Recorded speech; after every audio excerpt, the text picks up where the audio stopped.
नमस्ते दोस्तों। तो स्वागत है आपका मेरे चैनल नॉलेज मास्टर में। और आज इस वीडियो में हम लोग एनालिसिस करने वाले हैं जेई मेंस जो फर्स्ट अटेम्प्ट था, मतलब कि फरवरी अटेम्प्ट का।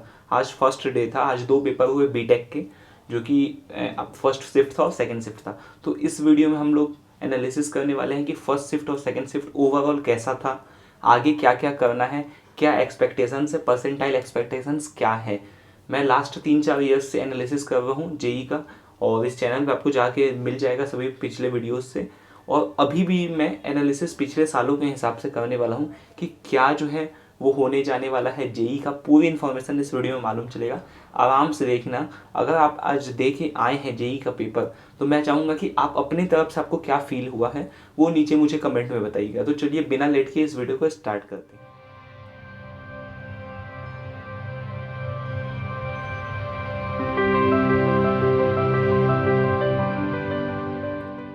जेई का जो एनालिसिस है उसमें प्रॉब्लम एक ये हो जाता है कि जो स्टूडेंट्स का पर्सनल रिव्यू होता है, जैसे कि बहुत सारे वीडियोस रहते हैं जो कि स्टूडेंट बाहर निकलते हैं उसके बाद बताते हैं कि उनका कैसा गया पेपर। उसमें एक प्रॉब्लम ये रहता है कि हर स्टूडेंट का अलग अलग लेवल ऑफ प्रिपरेशन रहता है और स्ट्रॉन्ग पॉइंट और वीकनेस बहुत सारे स्टूडेंट्स का अलग अलग रहता है। जैसे कुछ स्टूडेंट्स का जो है वो डिटर्मिनेंट, मैट्रिसेस और ये जो अदर चैप्टर्स हैं इसमें उनका अच्छा स्ट्रेंथ नहीं रहता। कुछ के स्टैटिस्टिक्स एंड प्रोबेबिलिटीज़ में, पीएनसीज में अच्छा स्ट्रेंथ नहीं रहता, तो उनसे क्वेश्चंस आ जाते हैं तो उन स्टूडेंट्स को टफ लगने लगते हैं। तो हर स्टूडेंट का अलग अलग जो है एनालिसिस रहता है, तो इन वीडियोस से जो है वो कन्फ्यूज़न क्रिएट हो जाता है।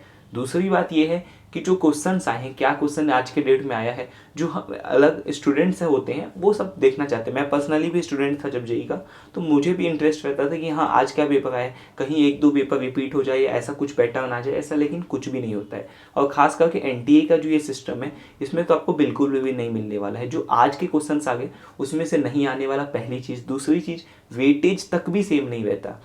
प्रॉब्लम बहुत सारे हैं जेईज में, और जो वेटेज होता है अलग अलग चैप्टर्स का कि इस चैप्टर से इतने क्वेश्चन आए थे, वो भी सेम नहीं रहता है हर शिफ्ट का।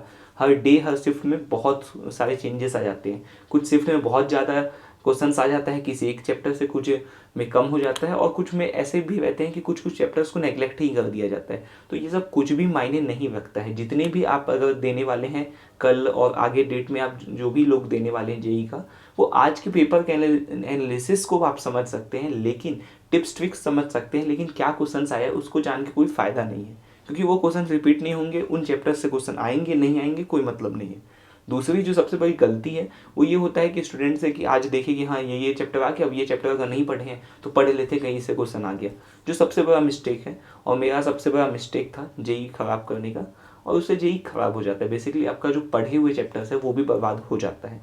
चलिए आज के एनालिसिस के ऊपर आते हैं। तो आज का एनालिसिस जो हुआ, आज का जो एनालिसिस हुआ बहुत ही अजीब टाइप का है। अजीब इसलिए क्योंकि सैड न्यूज़ है। सैड न्यूज़ इसलिए क्योंकि पेपर जो था वो नॉर्मल था, ना वो बहुत टफ आया ना वो बहुत ही ईजी आए। बहुत ही ईजी कहीं तो कोई एक्सपेक्टेशंस नहीं रहती है जेई से, क्योंकि जो मैथमेटिक्स है वो थोड़ा सा टफ लेवल पे चले जाता है, या बोल सकते हैं थोड़ा सा लेंदी लेवल पे चले जाता है।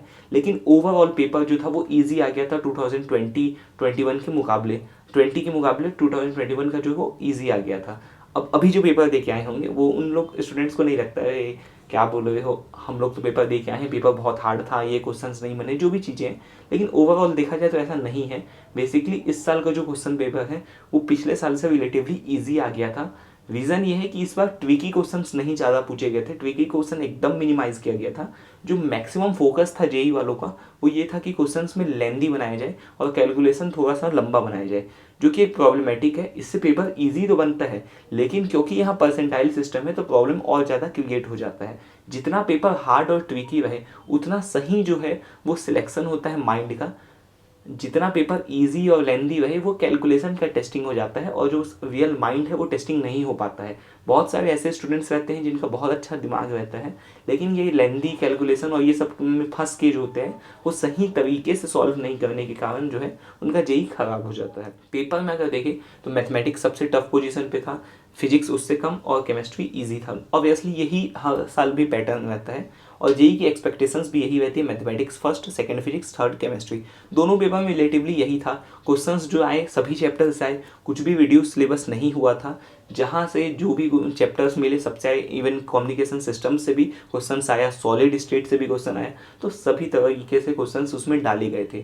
पेपर का बात करें अगर हम लोग, तो कुछ जो आगे जो देने वाले हैं उनके लिए जो टिप्स, स्पेशली मैंने जितने भी स्टूडेंट से बात किया उनके तरफ से आया ये कि जो न्यूमेरिकल क्वेश्चंस थे 10 क्वेश्चन, उसमें 5 अटेम्प्ट करना था। तो उसमें आप थोड़ा सा टाइम इन्वेस्ट करें, 2-3 मिनट इन्वेस्ट करें और चूज़ करें कि उन 5 में कौन से ऐसे 5 क्वेश्चन है जिनमें लेंदी भी ना हो और ट्रिकी भी ना हो। अगर 3 भी ऐसे क्वेश्चंस मिल गए जिसमें लेंदी और ट्रिकी दोनों नहीं है, तो उनको पहले शॉर्ट लिस्ट करें, उनको पहले सॉल्व कर दें, उसके बाद आगे बढ़े। जो प्रॉब्लम फेस स्टूडेंट्स किए हैं ये लेंदी वाले हो जाने के कारण में, ये हो गया है कि पहला प्रॉब्लम तो 10 क्वेश्चन है, उसमें 5 सिलेक्ट करना है। अब किसी क्वेश्चन को सिलेक्ट कर दिया ईजी है इसलिए, लेकिन वो लेंदी रहा और उसमें फंस गए, तो वो जो सिलेक्शन आगे का प्रोसीजर वो गड़बड़ हो जाएगा और नंबर्स इंक्रीज नहीं हो पाएंगे। तो वो 2 मिनट एक इन्वेस्ट करके और अच्छे क्वेश्चंस ढूंढ के उन 10 में से जो कौन से 5 बनाने हैं जिसमें फंसना भी नहीं चाहिए और लेंदी कैलकुलेशन भी नहीं रहना चाहिए और ट्रिकी भी नहीं रहना चाहिए, वैसे क्वेश्चंस चुन के बना सकते हैं, तो वो बहुत सही चीज़ है। दूसरी बात एक्सपेक्टेड परसेंटाइल है, जिसके लिए मैक्सिमम जो स्टूडेंट्स यहाँ पे आए हुए हैं ये वीडियो देखने के लिए, उसमें एक्सपेक्टेड परसेंटाइल की अगर बात करूँ तो एक एग्जैक्ट जो नंबर है या मार्क्स है वो कोई भी नहीं बता सकता है, कोई भी नहीं, कोई भी इंडिया का इंस्टीट्यूट नहीं बता सकता है। रीज़न ये है क्योंकि इस बार बहुत सारी चीज़ें चेंजेस आ गई हैं और इतने चेंजेस के बाद जो है एक्सपेक्टेड परसेंटाइल बताना बस यही है कि बस एक तुक्का है और कुछ भी नहीं है, क्योंकि इस बार कैलकुलेट नहीं किया जा सकता। प्रॉब्लम यह है कि इस बार 10 क्वेश्चंस जो थे वो ऑप्शनल थे, उनमें 5 बनाने थे और दूसरी बात ये था कि उसमें नेगेटिव मार्किंग भी नहीं था। तो इसके कारण जो है प्रॉब्लम क्रिएट हुआ है। प्रॉब्लम ये हुआ है कि मार्क्स लोगों के ज़्यादा आएंगे और परसेंटाइल जो है वो कम आ जाएगा। मार्क्स वर्सेस परसेंटाइल का जो रेशियो है वो बहुत ही गंदा जाने वाला है। मेरे एक्सपेक्टेशंस के हिसाब से 190 से कम में तो 99 परसेंटाइल गिरने ही नहीं वाला है किसी भी हाल में। आज पेपर आया मॉडरेट, उसके बावजूद इजी पेपर आ गया तो वो 220 भी पहुंच जाएगा, 210 भी पहुंच जाएगा वो नंबर। और हार्ड आया तो बहुत से जो टफेस्ट पेपर इधर सभी में से रहेगा, वो टफेस्ट स्लॉट में जो रहेगा, जो कि आज दोनों का शायद नहीं था, मोस्ट प्रोबेबली आगे फ्यूचर में आए। टफेस्ट से प्रॉब्लम नहीं है, टफेस्ट से फ़ायदा है। तो जो टफेस्ट पेपर आएगा उसमें बहुत कम हुआ तो 170 नंबर जाएगा 99 परसेंटाइल के लिए। बाद बाकी जो है कट ऑफ की बात करें तो कट ऑफ का भी कुछ कहा नहीं जा सकता, लेकिन 100 से कम में तो कोई चांस ही नहीं है जनरल कैटेगरी का कि 90 प्लस परसेंटाइल आए, या बोल सकते हैं कि कट ऑफ क्लियर हो। कि अगर आपको वीडियो चाहिए कि क्या परसेंटाइल सिस्टम जो है वो कैसे कैलकुलेट होता है, क्या क्या प्रॉब्लम्स हैं, कि कुछ एरर है भी या नहीं, तो जेई के ऊपर, तो नीचे मुझे कमेंट में बताइएगा, मैं उसके ऊपर एक वीडियो बनाऊंगा। अगर आपको चैनल अच्छा लगा तो प्लीज़ इस चैनल को सब्सक्राइब कर दीजिए, इस वीडियो को लाइक कर दीजिए और इस चैनल के बेल आइकन पे प्रेस कर दीजिए, जिससे मैं फर्दर जितने भी वीडियोस डालूंगा जेई से रिलेटेड। अभी इस चैनल में बहुत सारे वीडियोस आने वाले हैं जेई से रिलेटेड, और अभी से लेकर के आपके कॉलेज के एडमिशन तक जो है वो कंप्लीट गाइडेंस इस चैनल पे मिलेगा। तो बेल आइकन पे भी प्रेस कर दीजिएगा लेटेस्ट अपडेट्स के लिए। आज के लिए धन्यवाद।